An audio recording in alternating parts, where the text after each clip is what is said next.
and we're going to continue this week with the broken heroes. So we're going to have a different biblical character to look at. But before I really get into that, when I was preparing for this, I was thinking about heroes. And I was thinking about superheroes. Thinking about this broken heroes. And is it even possible to have a hero that isn't broken? I was thinking about some of my favorite superheroes. I thought about Batman. Who likes Batman?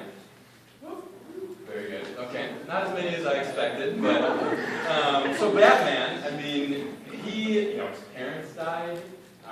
He got a phobia of bats, and it wasn't until he accepted those things, until he dealt with his parents' death, and he embraced his fear of bats, was able to become the hero Batman. Prior to that, he was just like a reclusive rich guy. I mean, he's not a hero until he embraced his brokenness. Another one of my favorites is Spider-Man. Who likes Spider-Man? Oh, a few more. Okay. Well, Spider-Man, he's kind of just like an angsty teenager. His uncle gets killed by a robber, and he uses that brokenness, he embraces that, to strive for justice and to use his powers to be a hero. And then I was thinking of others like Thor. I mean, Thor is just like this egotistical prince guy sitting up in this high tower with his dad, like, just picking on people and using his powers for his own benefit. Until his dad casts him down to earth. Well, this is the movie version anyways. I don't know if there's any comic book, snobs here, but this might be in the movie anyways, he gets kicked down to earth, and he has to figure out how to accept the fact that he was an egotistical warmonger before he could really become a hero. And that is essentially the story of our biblical character today, King Manasseh. Now, King Manasseh is not a particularly well-known or well-liked biblical character. He comes out of Kings and Chronicles. He has parallel accounts in those history books. But he definitely has a great story. Let me set the scene for you a little bit. So with Israel, the nation of Israel, God brings them into the Promised Land. And they're doing their stuff in the Promised Land, and then they start getting disobedient, and so their kingdom has to split into the North Kingdom and the South Kingdom. And they're still disobedient, so the Northern Kingdom gets wiped out by the Assyrian Empire. Later on, the Southern Kingdom, where Jerusalem is, also got wiped out, except for the city of Jerusalem. King Hezekiah was his name. He was a very, very good king. He held on to Jerusalem because he had favor in God's eyes, and God allowed him to hang on to Jerusalem. Well, Hezekiah's son was King Manasseh. Now, King Manasseh, the Bible tells us, was a very evil man. He was broken because he did not acknowledge the brokenness within himself. That's what made King Manasseh a villain. But it's interesting, this villain of all villains becomes a hero. Let me tell you the story. I'm going to read to you from 2 Chronicles 33. And before you groan, don't worry, it's a good story. So just sit back and enjoy the story. 2 Chronicles 33. Manasseh was 12 years old when he became king, and he reigned in Jerusalem 55 years. He did evil in the eyes of the Lord, following the detestable practices of all the nations the Lord had driven out before the Israelites. He rebuilt the high places his father, Hezekiah, had demolished. He also erected altars to the Baals and made Asherah poles. The Baals and Asherah, they're like the pagan gods of the day.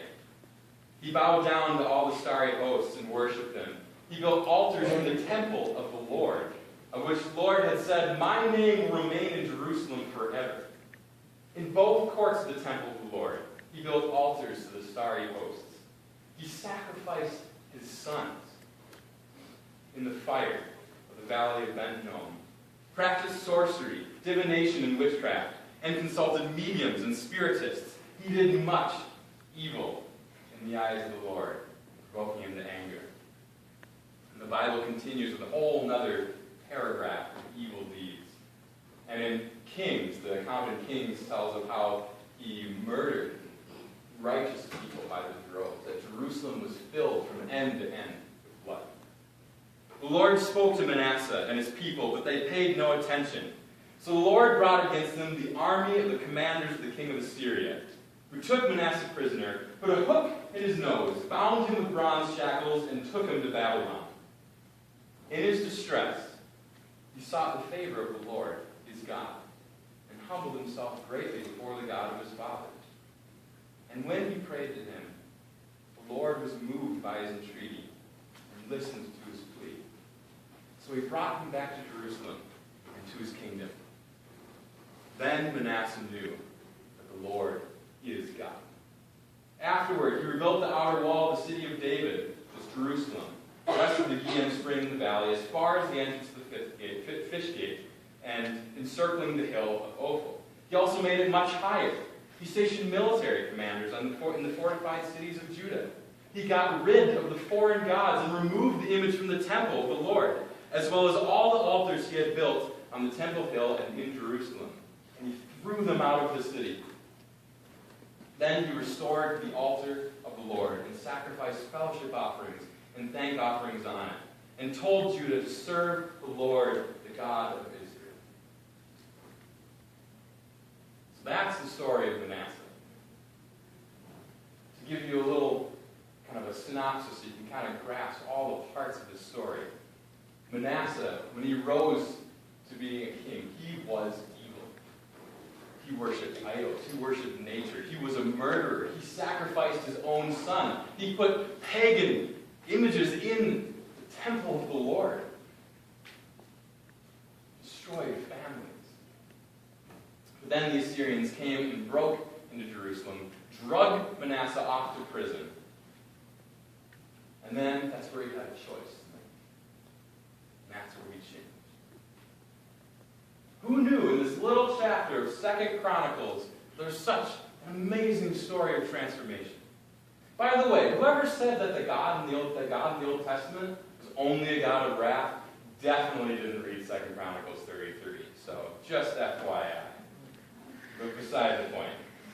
For much of his life, for what the Bible tells us, Manasseh was a serious villain. But you know what?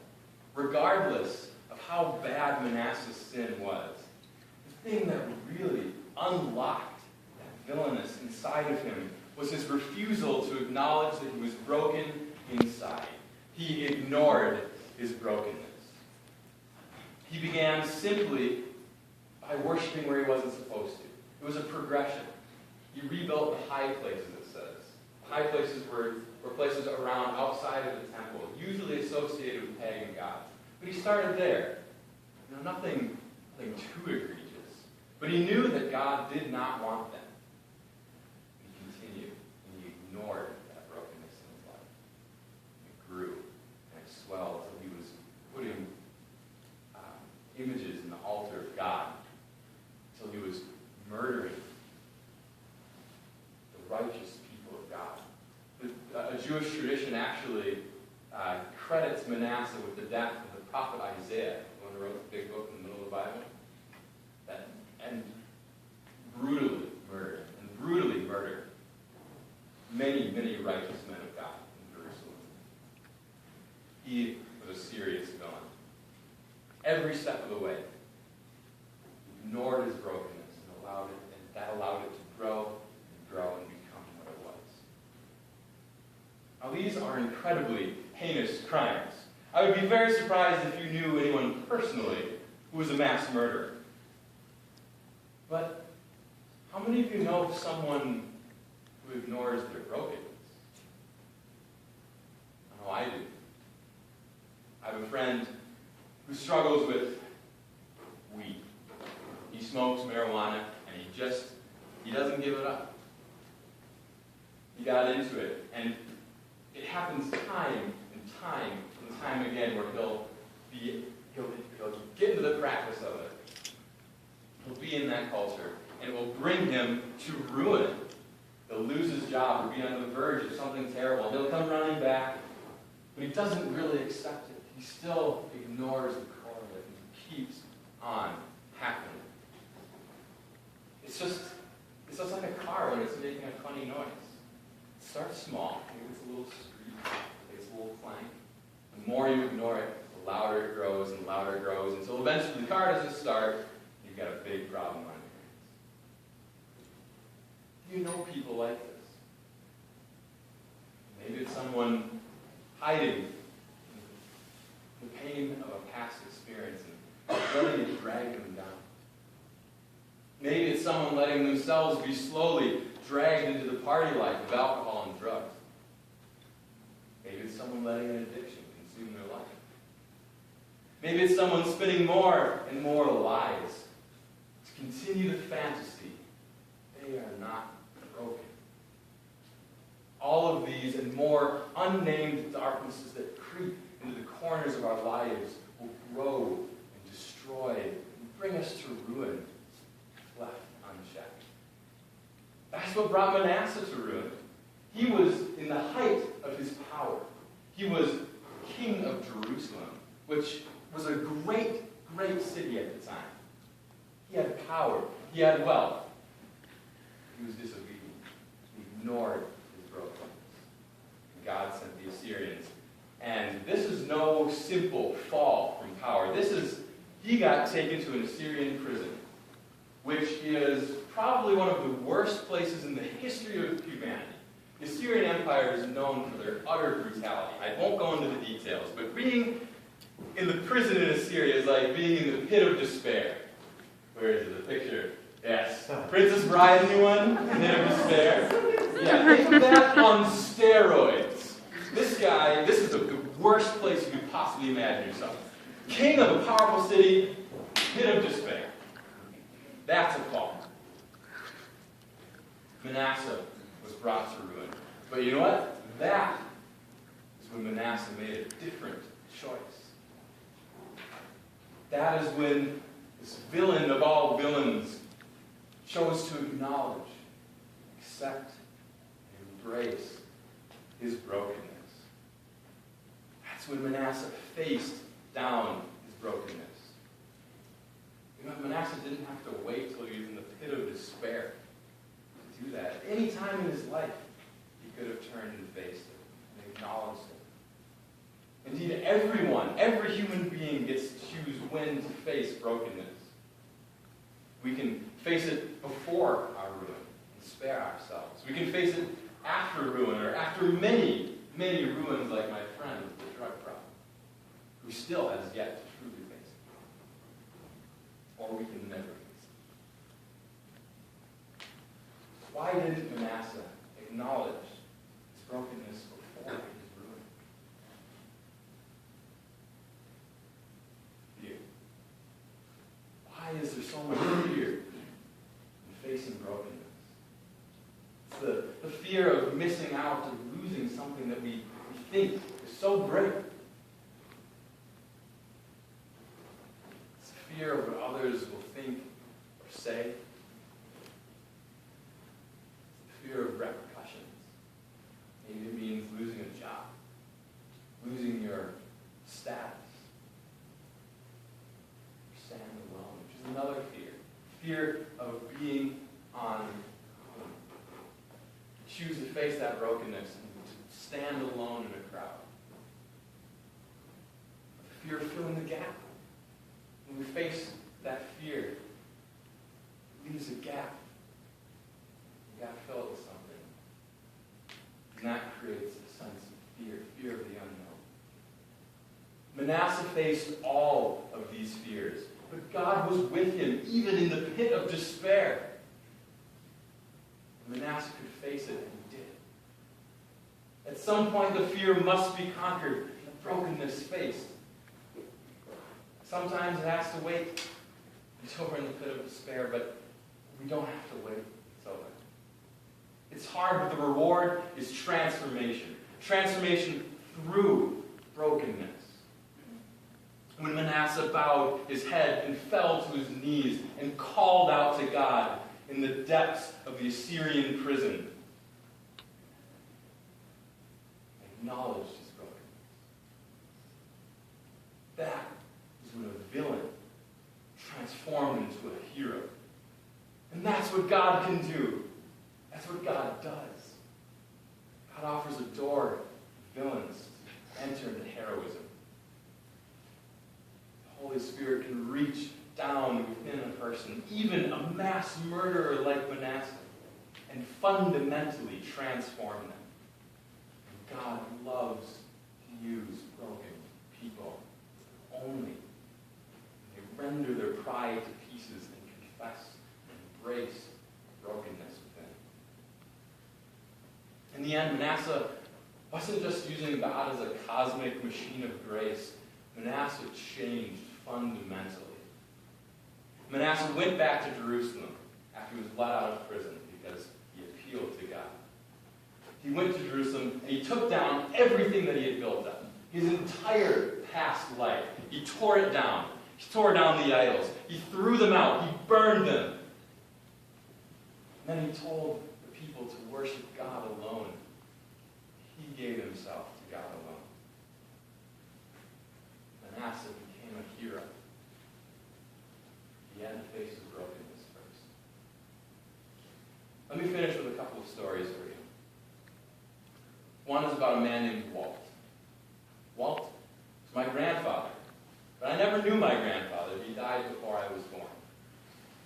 That was because Walt had a problem with alcohol. He had that brokenness in his life. And he kept on with it, and he kept on with it, and it started to destroy his liver. Until he was in a wheelchair, wheeled into the hospital, on his deathbed. And the doctor came out looking through his chart and said, "So, Mr. Schilling, looks like you have a problem with alcohol." And he looked up at the doctor and he said, "I have no idea what you're talking about." That is ignoring brokenness. There's another story, though. Sandy. Sandy got into drugs and alcohol when she was a teenager, then married a man who got her addicted to crack. And she was consumed by this addiction and never faced it. Never faced it down. Until she had lost her husband, she had lost her children, she got put in jail, and while she was breaking parole one day at a concert, she heard and felt God, decided to face it. Changed forever. Now she has a beautiful, beautiful story, and she's a very strong Christian. Now she's living in hope. Walt, grandfather, was willing to die before facing his brokenness.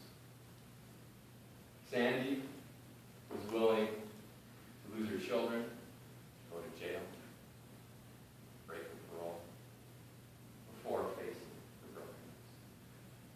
Manasseh was willing to go to the pit of despair before deciding to face his brokenness. How far are you willing to go? Is there a brokenness in your life that maybe you need to face? They always come and need to be dealt with. If a man like Manasseh can face his brokenness, so can we. God is faithful. You can face brokenness with him and be transformed. And God can use everyone, anyone,